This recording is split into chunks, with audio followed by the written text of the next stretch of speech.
friends, welcome back to Olive Gray Avenue. I am ready to start on a new project. I've been making over my son's room. This is the centerpiece for the whole room. It's what makes the room. So my son is 4, he's been wanting a Spiderman room, and so we did some painting. It looks great so far, but it doesn't look Spider-Man. When my son saw it, he was like, oh, this is nice. Where's Spider-Man? It's right here.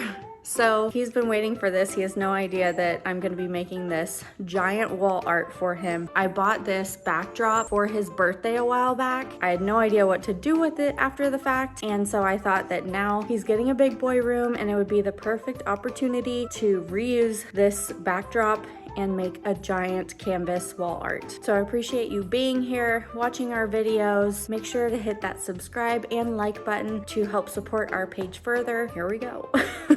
I first laid out the canvas to measure.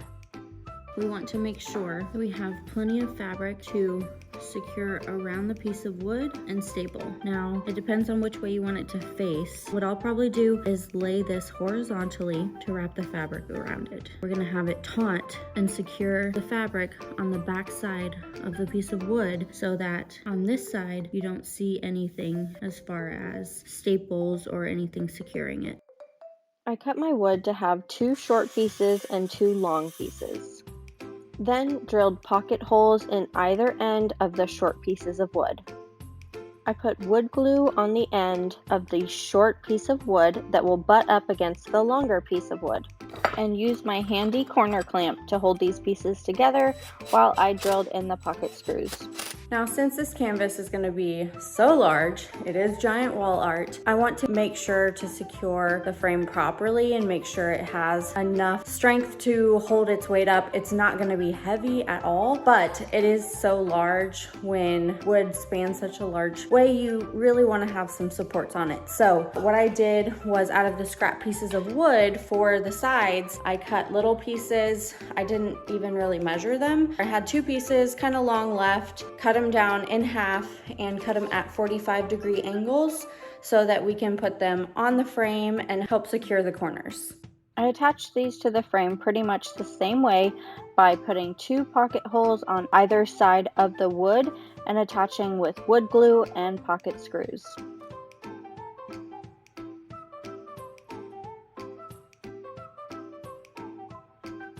Now that the frame is built, it is completely dry. After I screwed everything together and wood glued it, I wanted to make sure the wood glue dried completely so there was no issues there. So I let it dry for a couple hours. Now it is ready to go, and I'm going to start stapling the canvas to our frame.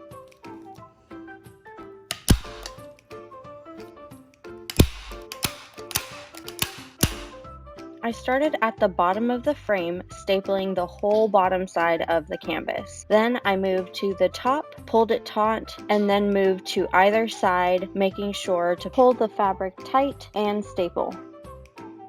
So our giant wall art is complete. It's in its home in my son's bedroom above his new big boy bed. And this thing only took less than an hour to do of actual work time. Of course, you had to let the glue dry, but the actual working time was less than an hour to put this together. It was very easy, had very few supplies, and was really cheap to do as well. I hope you enjoyed watching and maybe learned something along the way as well. Also, if you want to see my son's reaction to seeing this giant canvas for the first time, I'll warn you, it's crazy. It's funny though. So keep watching if you want to see that reaction. Thank you again for watching. Make sure to hit that subscribe and like button below, and we'll see you next time. Bye. Okay, are you ready? 1, 2, 3.